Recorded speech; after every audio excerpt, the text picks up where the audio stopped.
Since the beginning, rivers have beckoned to men, and especially so in the deep reaches of the Southland, where the fascination of the great flood valleys has become a heritage among a people who are naturally inclined to view the passing hours with a complacent smile, even in the face of supreme adversity.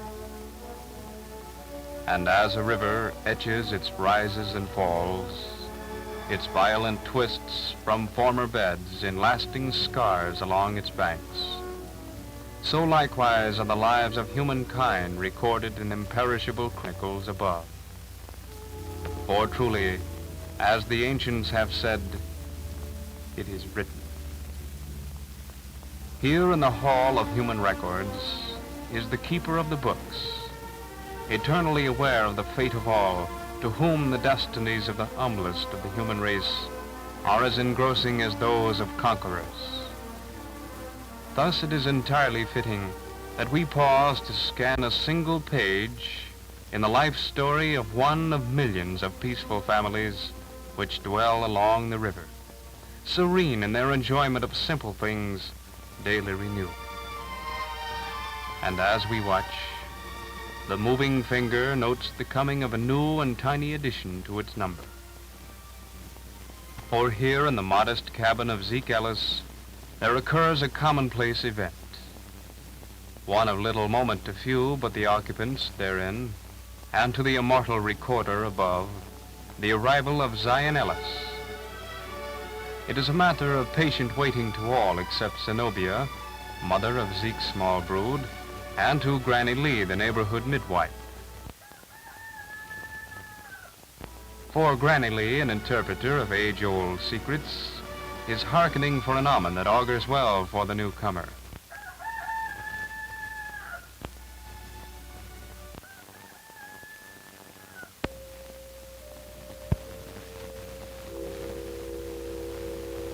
Hi, Zeke. Another boy. I reckon you wanted a gal this time, ain't you, Zeke?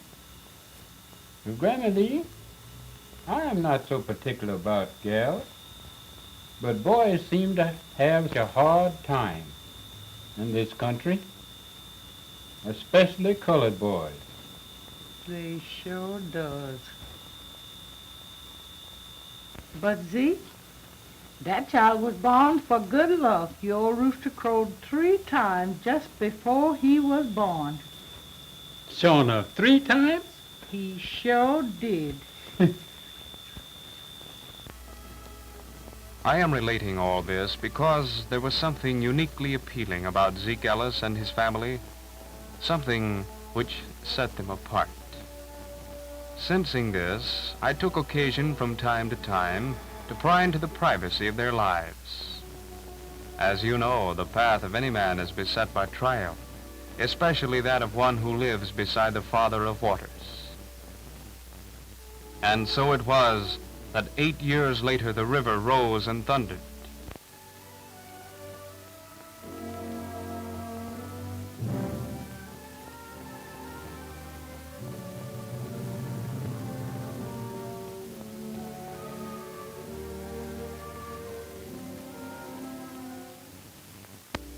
Now, when flood threatened the countryside, the rallying point was Potter's Landing, a weather general store presided over by genial Jim Potter, who owed his trade and his esteem to a keen understanding of other people's troubles.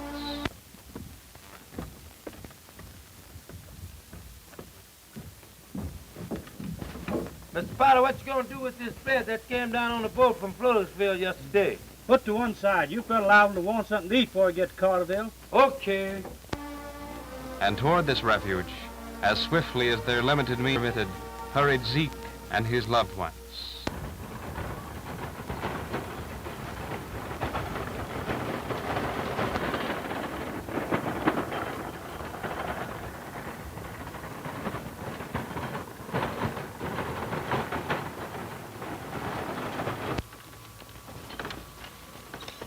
Whoa, Jupiter, whoa. Is you tired, Zeke? No, not much, honey. Not much. Don't you want me to get out and help you some, Zeke? No, honey, you just stay up there and rest yourself. Stay right up there and rest yourself. We can make it, can't we, Jupiter? Yes, we can make it. Sure we can. Sure we can. Come on, Jupiter, let's go. Come on, let's go. We can make it.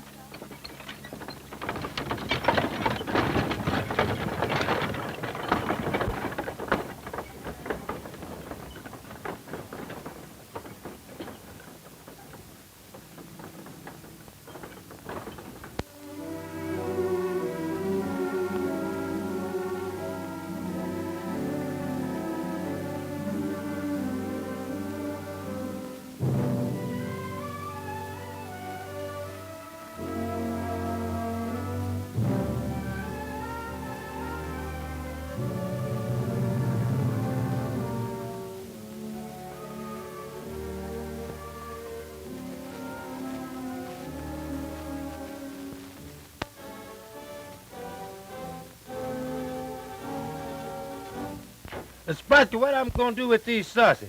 Oh, I'll put 'em over there by the bread. I reckon you fellas gonna want to eat something by the time you get this all loaded up. Yes, in fact, I feel like greasing my gums now. Boy, that's all you think about is eating. Oh, no, it ain't either. I think about something else. I know, sleeping.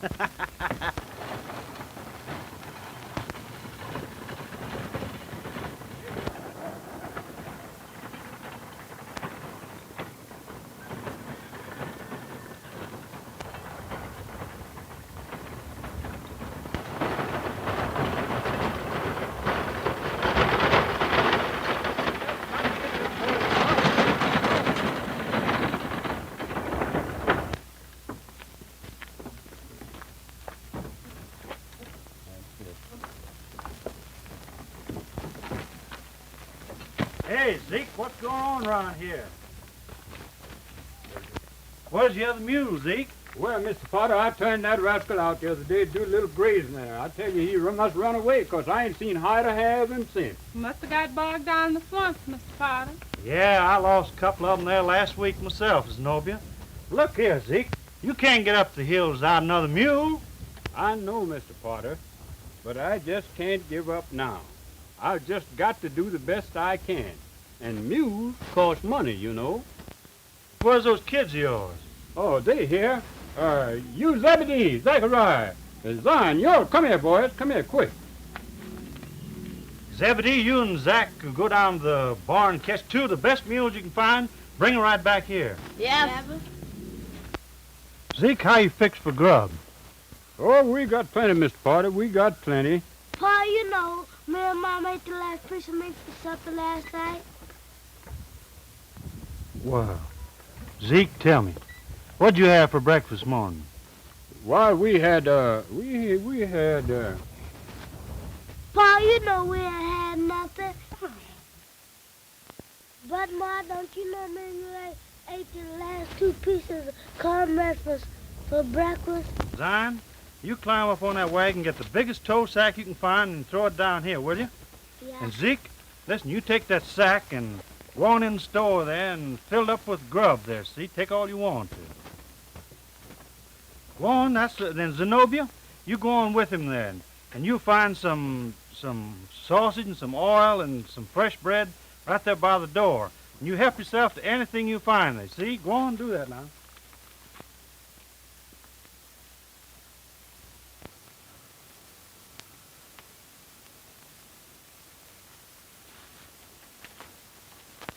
Wait a minute, Zebedee. I ain't gonna walk way up there. I'm gonna ride. I wouldn't do that if I was you. That's a strange mule. I can ride anything with hair on his hide. Give me a lift. All right.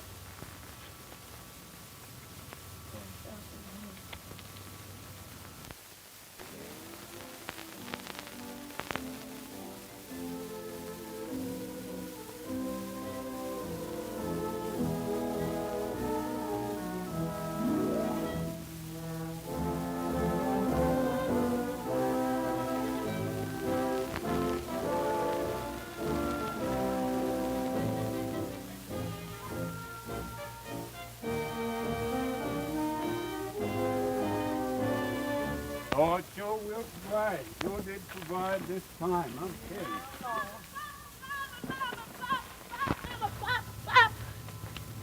What's the matter with you, boy? Where's Zachariah? The mule done thrown him, and he can't talk. Lord have mercy. Come on, Zenobia, let's go see what's the matter with that.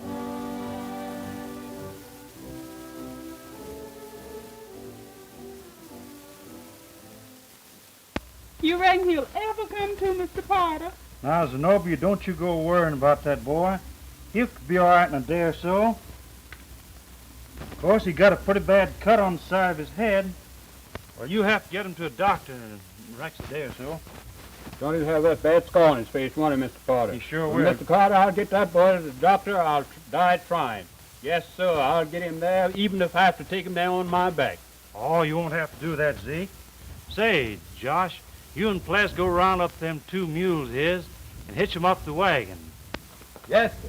Come on, Zeke. Let's take 'em up to the store.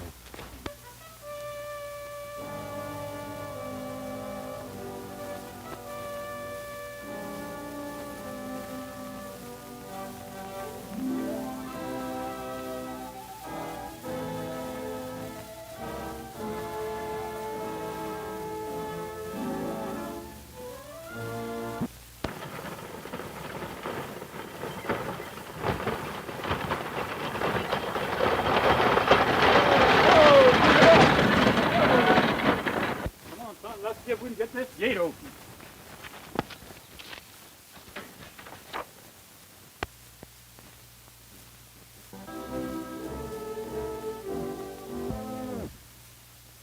Ain't he said nothing yet, Mama? No, son, he ain't said nothing yet. Is he never gonna say nothing, Mama? Yes, son, he'll be all right. Now don't bother Mama anymore. Mama, what do VEHICLES spell? That spells vehicle, son. What is vehicle, Mama? Vehicles is vehicles. This is one we're riding in.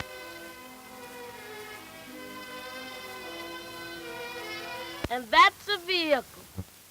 Yeah, and I've been thinking all these years that that's a wagon. Me too. But wait a minute, Pa.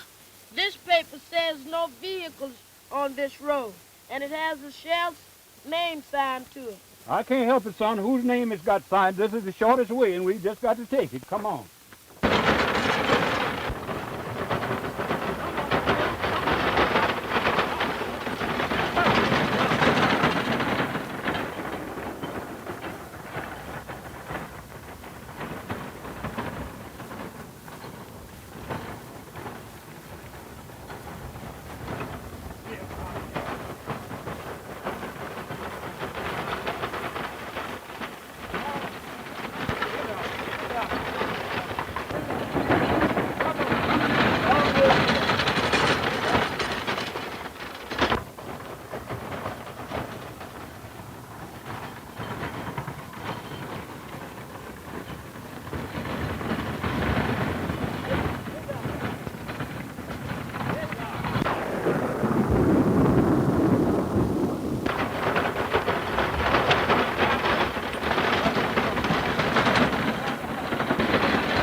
And what are your names? My name is Zebedee. Here's Miss Brown.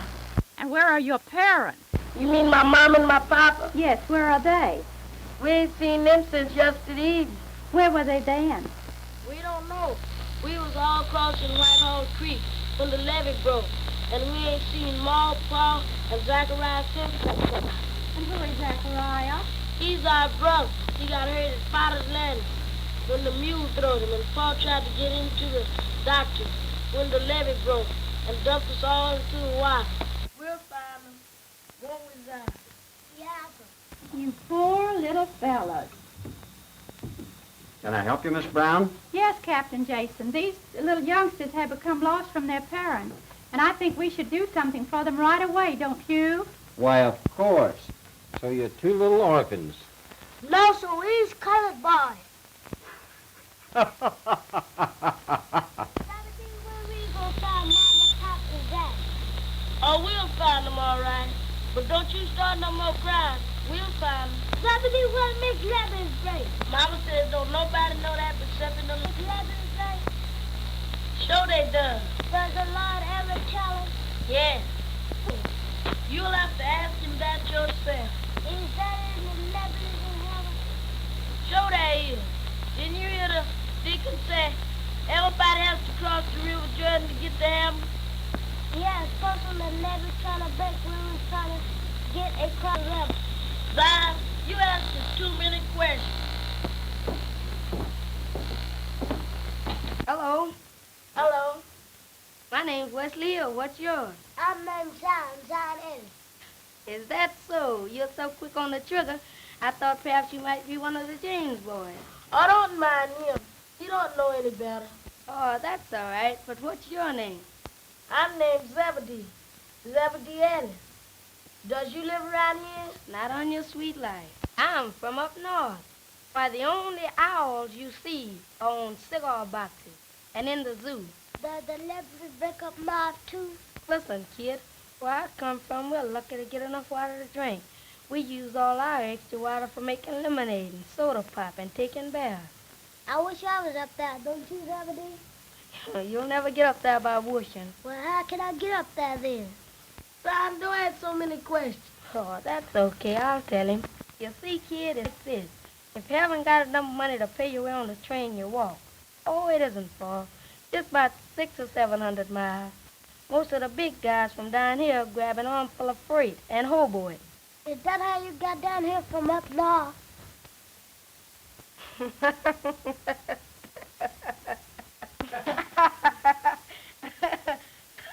You know, I think your brother's a great kid. There's no use me kidding you two any longer.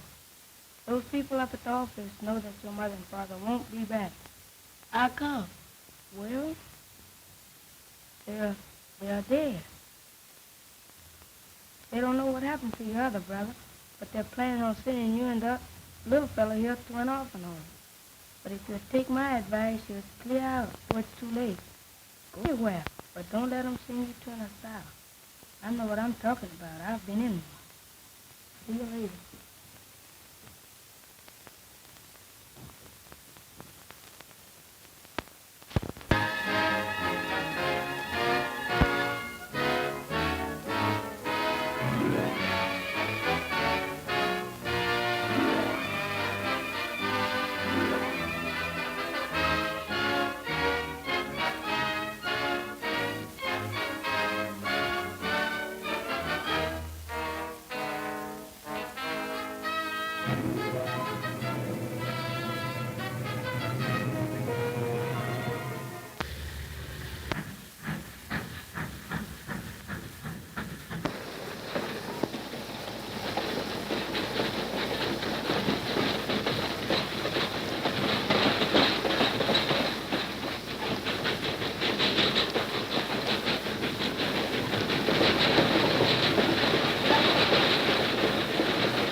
Zion, we ain't got no water. We have to wait till the train stops. Why come I got to wait till the train stops? So we can get you some water. Why come I can't have no water now? 'Cause there ain't no water on the train, Zion. That's how come. But didn't you say last night before we got on the train, the train was carrying on water? Sure I did, but that was for the engine. Does the Indian have to drink water too?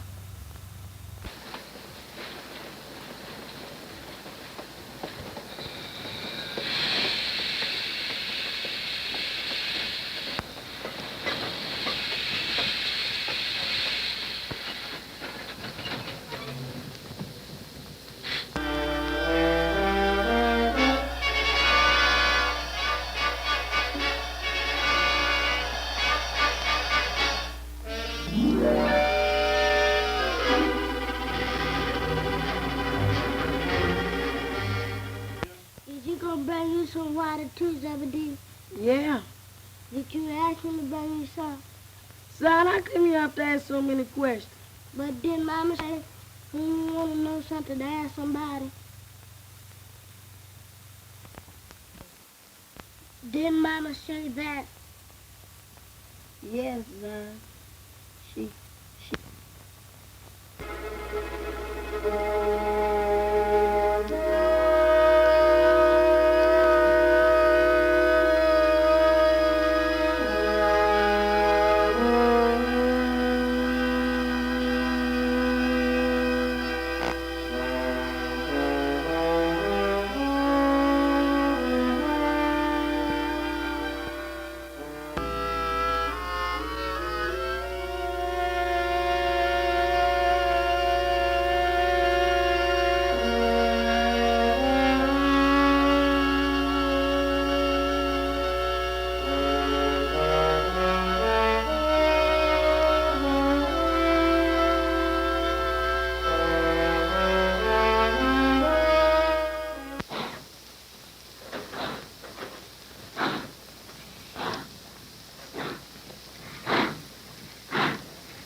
Zebedee, who you gonna find? Mama, Pop, and Jack? We'll find them, Zion. Pretty soon, we'll find them.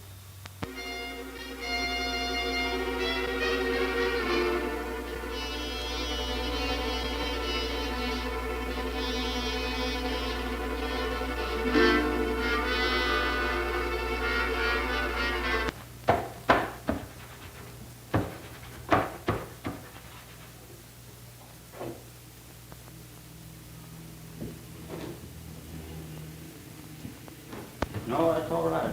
Thank you, sir. Thank you, sir. Come again. How's business? Pretty good. Almost $4 today. You'll make a lot more if you let me help you each day after school. Nothing doing. Here's $3. Pay Miss Martin $2.50 on the rent. And with the other 50 cents, buy something for supper. I'll be home after a while. Okay. You better be there, too.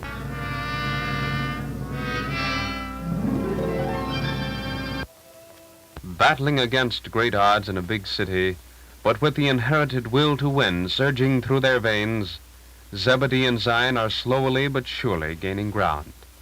With Zebedee, the eldest, assuming the role of breadwinner, Zion attending school to be a lawyer, and Zebedee cherishing the desire to be a policeman. In their modest apartment, they study and plan. Zion passing on to Zebedee what he has learned in school to better prepare Zebedee for a police officer. Zebedee tells Zion of the many experiences he has during the day, serving the public at his shine chair, so Zion may know of the natural trials of life when he becomes a lawyer.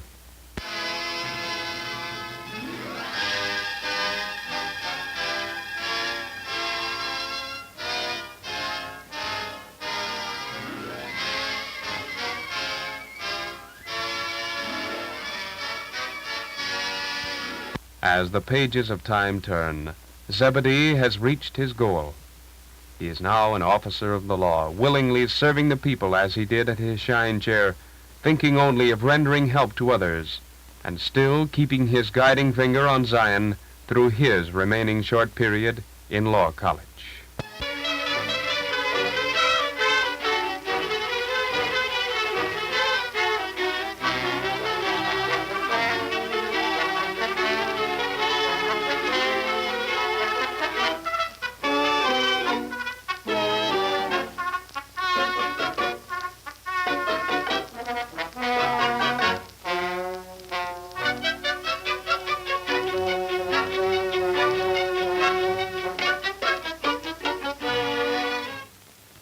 It can hardly be as bad as all that, Mr. Ellis. Well, hello, beautiful. Where did you come from? Are they having a recess in heaven? The name is Jordan. Thelma Jordan to you, Mr. Ellis. And I didn't come from heaven. I've just come from the dining hall. And they weren't having recess. They had beans. Beans? Red beans. But we had red beans yesterday. And again today, my lord. Oh, well, I didn't miss anything. But you did miss something. And what did I miss? Today, there was meat in the beans. Meat? Yep, lean meat, and plenty of it. Oh, no. Zion. Oh, excuse me, gorgeous. I'm just trying to figure out how that meat got in those beans. But, were you about to say something? Yes, Zion. What did your brother say about us? Oh, he said a lot, son. He said I was too young to think about marriage. He said a fellow should be able to take care of his wife when he's getting married. And what does he know about it? He's never been married. And neither have you. And you mean you agree with what he says? In a way, yes. But we're already engaged, honey. We can get married right after graduation. And where will we live on, may I ask? I can get a job, can't I? Well, I can work. What kind of work? Oh, any kind. Common labor if necessary. But that's hard work. And hard work is for mules and fools. There's nothing disgraceful about common labor. No, there isn't. But even a mule has sense enough to turn his back on it. Oh. You said that you wanted to be a lawyer. Your brother wants you to attend law school. And I want a husband whom I can feel proud of and respect and depend upon. That last part sounds as if it came from your dad. Did it? No, Zion. That last part is something that came from my mother. I don't know. He hasn't answered my letter yet, but I'm wondering what he will say.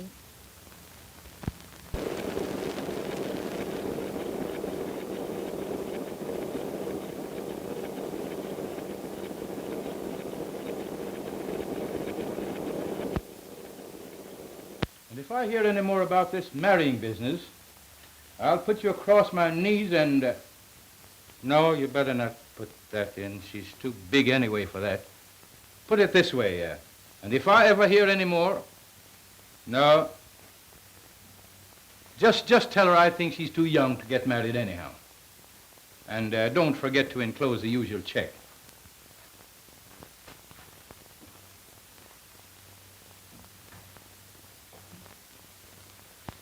Will that be all, Mr. Jordan? Yes, I think that'll be all, Miss Rollins. By the way, tell Mr. Edwards to let me have those proof sheets right away. Yes, sir.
Come on, y'all's time now. Come on, let me see what y'all gonna do. Come Come on, let's get to working. You know, babe, I think we'll have a pretty good show after all. I hope so. Yes, sir. Yes, sir.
All right, oh, your time now. Let's go now. Let's get it to working. Come on.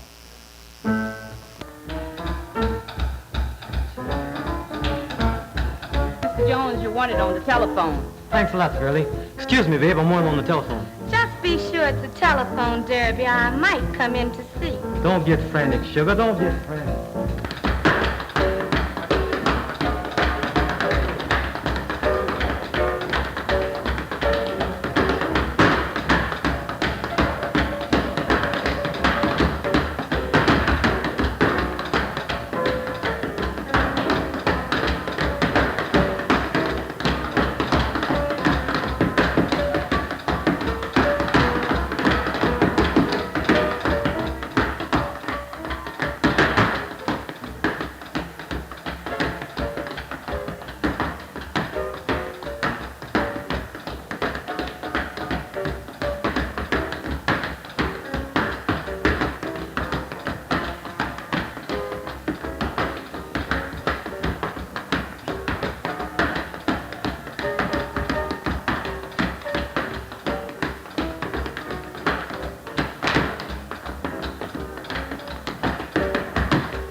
Yeah.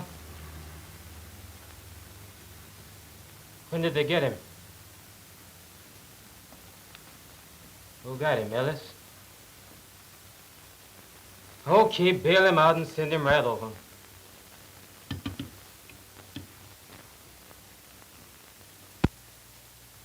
Boys, we got troubles. Ellis?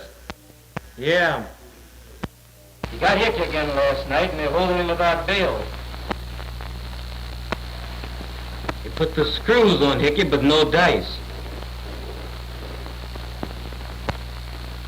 Ellis says he's going to hold Hickey until he finds out where the stuff is coming from. I've got something to say about that. Ellis and that blabbermouth Jordan with his newspaper trying to turn this town into a churchyard. But if they think they're going to mess up my business, they've got another thought coming. Connors? Yes, boss. I want you to contact all the dealers on our list and tell them we'll let them have the stuff at half price, you understand? Okay, boss. And I want you two boys to fill every empty whiskey bottle you can lay your hands on. I'll get you some more stamps and labels later on. Boss, if Hickey's not going to be here, we're going to have someone to help us. Yeah, that's right.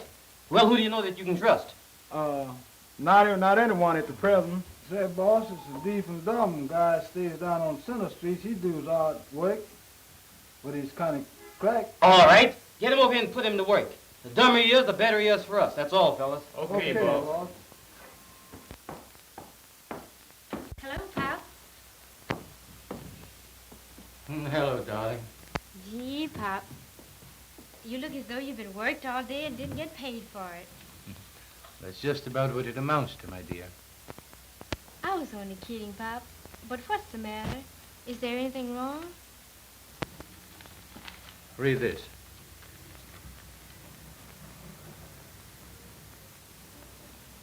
Any of them related to us? In a way, yes. We're colored people. We're all related to us, sonny.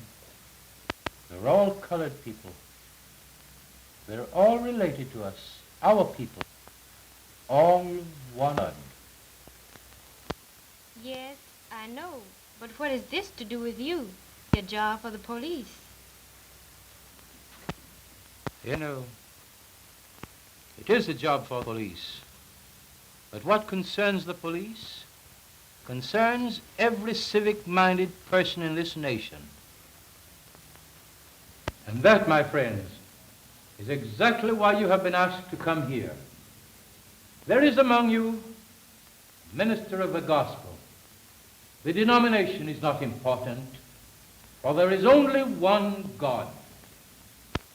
President of a women's club.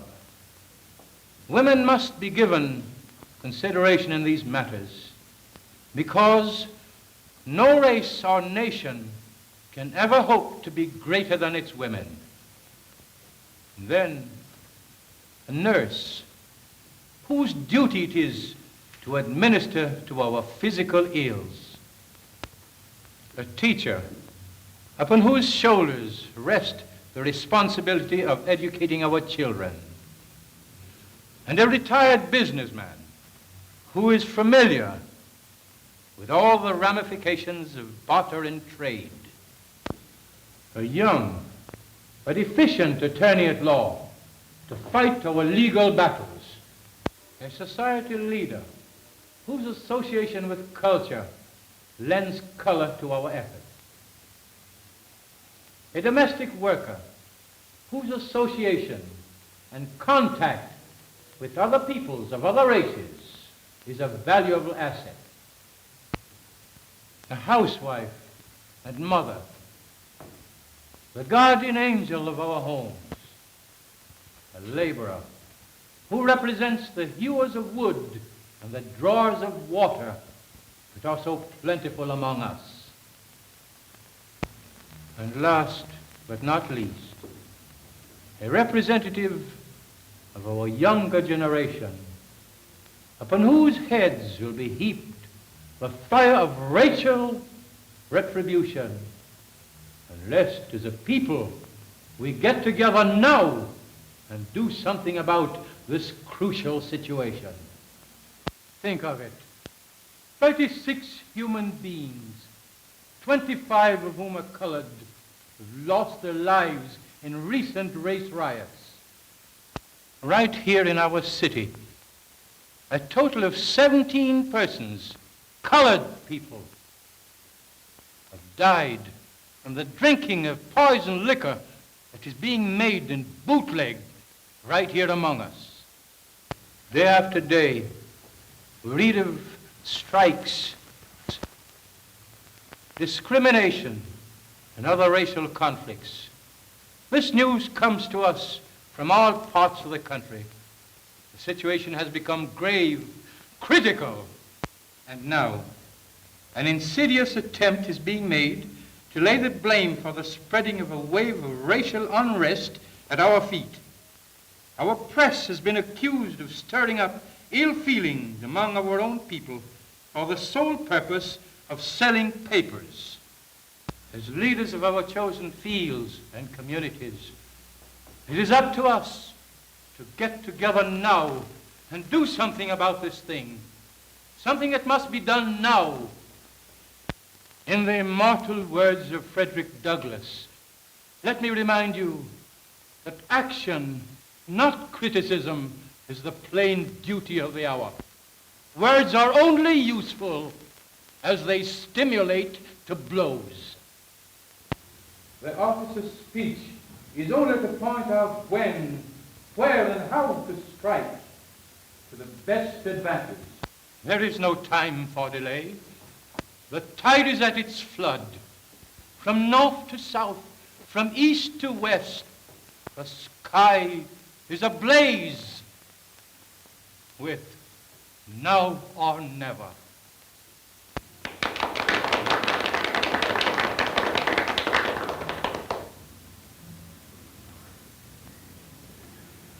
Mr. Chairman, ladies and gentlemen, I have read quite a lot lately having to do with miscarriage of justice where races are concerned.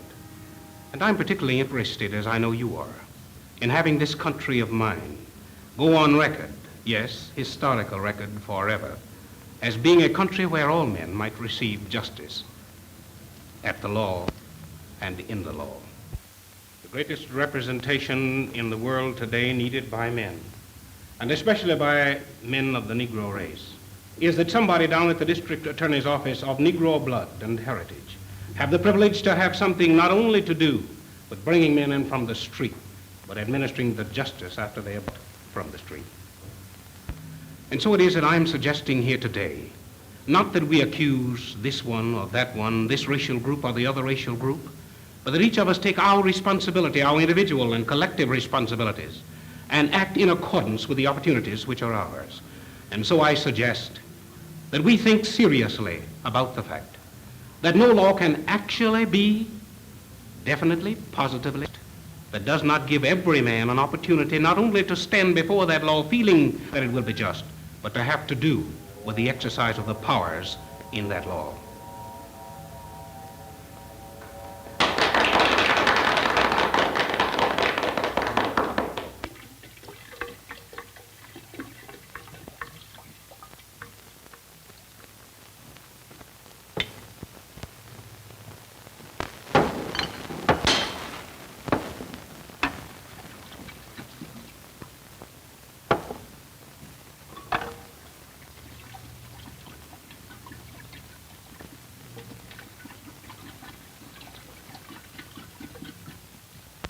Go ahead and fill all the bottles that we have on hand.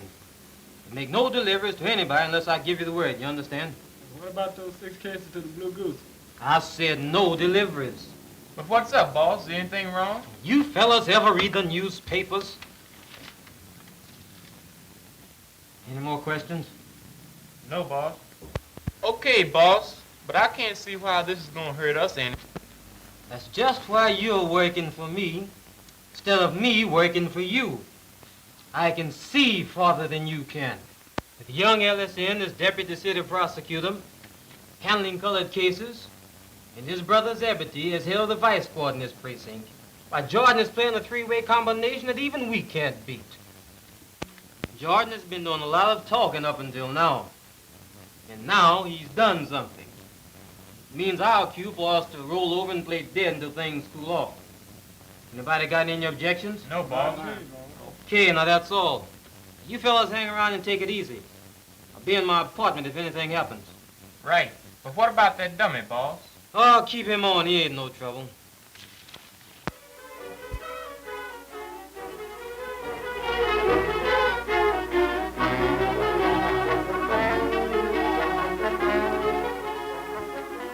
Honest, darling, I'd give anything to be able to go horseback riding with you. But this case that I'm working on needs every bit of attention that I can get. And I've just got to make good. For us. All right, you win. I'll forgive you just this once. If you'll promise 2 whole evenings to make up for it. Now, that's a promise. And that's a deal. Bye.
Yes, this is he.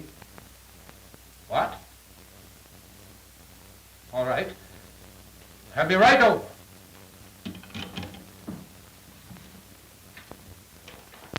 I heard this young guy Ellis is a pretty smart duck. Yeah, that's what Hickey said. I hope I'll never have to face him. Me too. Oh, you birds are just like the boss. You're too soft. What do you mean? I mean, if I was boss of this gang, I'd shut Jordan up so quick it'd make his head swim.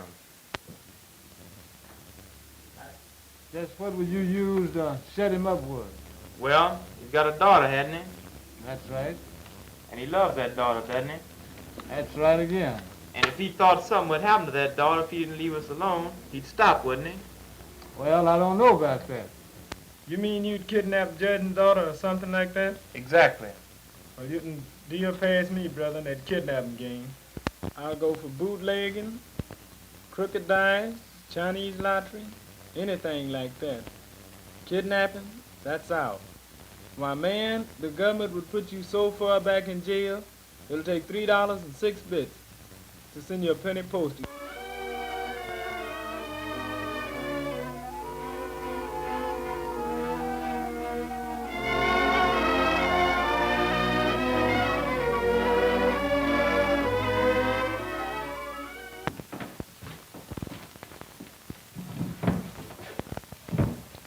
Well, boys, look like we've been out on a wild goose chase. Yeah.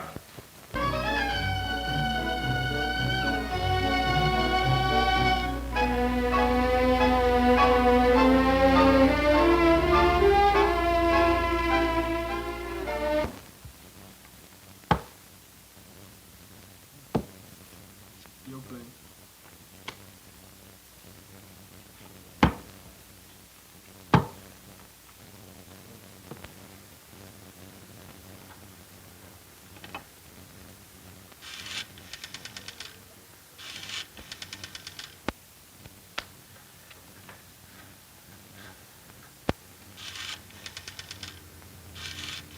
Come on, it's your play. Wait a minute, I hear the telephone. Oh, you always hearing things. There's not but 2 phones in this whole building. That's this one here and one in the other room. So just have a look-see. We'll all look together then.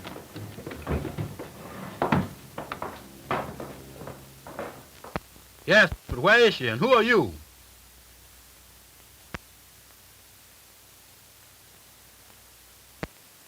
Hello.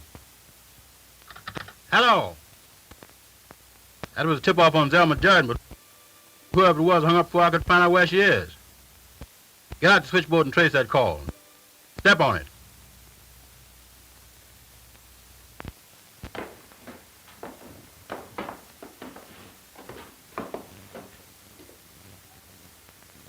Well, you satisfied? Well, I guess you're right. Ain't nobody in here. And you want to look in the storeroom now? Ain't no telephone in the storeroom. Yeah, but that dummy's in there. And say, I got a hunch that dummy's not as dumb as he looks. We better look in there. Come on. Come on.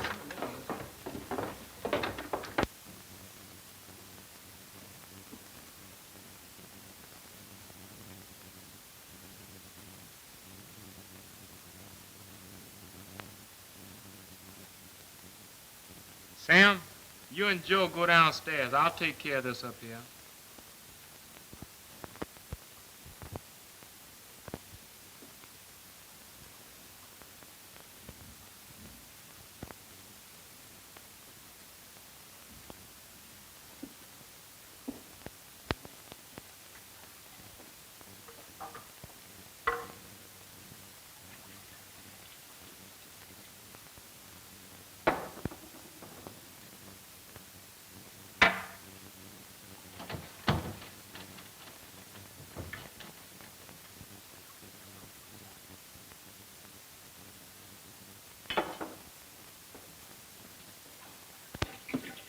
Fellas, look up here.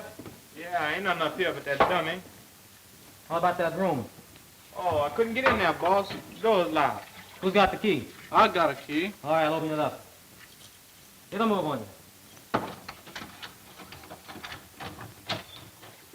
Say, boss, you know who that is? Huh? Do you know who that is? That's Zelma Jordan. That's old man Jordan's daughter. Fellas, that spells trouble. All right, dummy. All right, give out. What's that girl doing down there? You heard me. What's that girl doing down there? Do you think he's stalling, boss? Yeah. Say, listen, Connors. You get that girl. Sam, go downstairs and watch that window. Get a move on you. Okay, sister. The boss wants you. Wait a minute. Say, boss, here comes the law.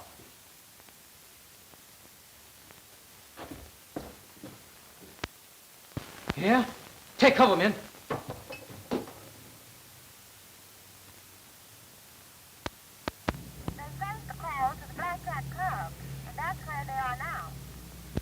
Thank you, Miss Rollins.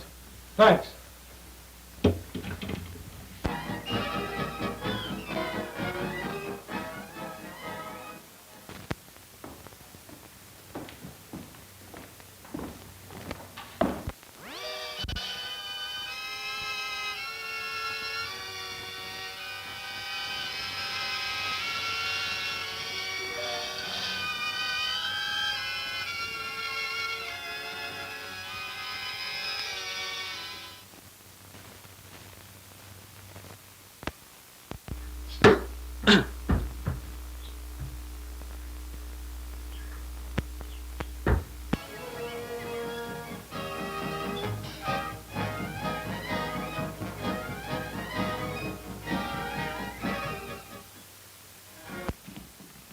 There's one of them, Chief.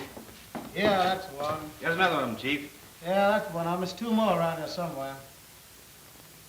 It's all right, honey. Everything is all right now. Thank God you're safe. Hey, Zeb, where's Zelma? She's here. She's all right. Come on, Zebedee. Give me a leg up. I ain't scared. I can't walk way back there. What did you say? Come on. Give me a leg up. I can ride anything with hair on it. Say, who are you?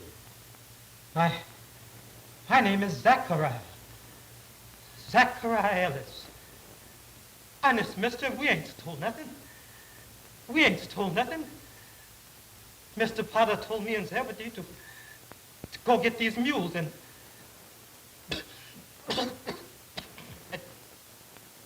now we's on our way to.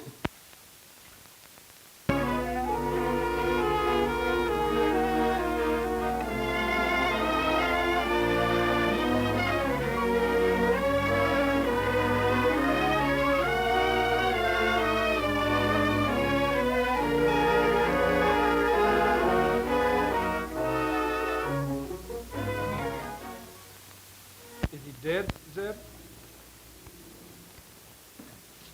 Yes, he's dead, son. Did you fellas ever find out anything about him, where he came from, or who he is? No, all we know, they call him Derby Jones. Have a large, ugly scar over his left eye. All right, fellas, get these prisoners out to the car. Would you take a fellow to jail that once did you a favor? Say, I thought you couldn't talk. Well, that's what he thought, too. What's the meaning of this? You once did me a favor. You remember a long time ago when you and your little brother there was on a train going up north and a lad got off to get you some water? Yes, but what do you know about that? I was that fellow. I'm Wesley Hill. Oh, I see. But I'm not asking you to let me go just because you did that, but, my card, Lieutenant. FBI. Well, I'll be... Hold it, Zebedee. The lady present. As in the story, the survivors, Zion, Zebedee, and Zechariah, are again brought to the Hall of Justice. Zechariah, who had followed the road of careless adventures, was prevented from slaying unknowingly his brother, Zebedee, through the hands of their boyhood friend, Wesley Hill, the dummy, now a federal officer. But it is written, the wages of sin is death. God made the world and all things therein. Seeing that he is Lord of heaven and earth, dwelleth not in temples made with hands, made of one blood all nations of men, to dwell on all the face of the earth, and hath determined the bounds of their habitation. For in him we live and move and have our being. As certain also of your own poets have said, for we are his offspring. Wherefore I take you to record this day that I am pure from the blood of all men.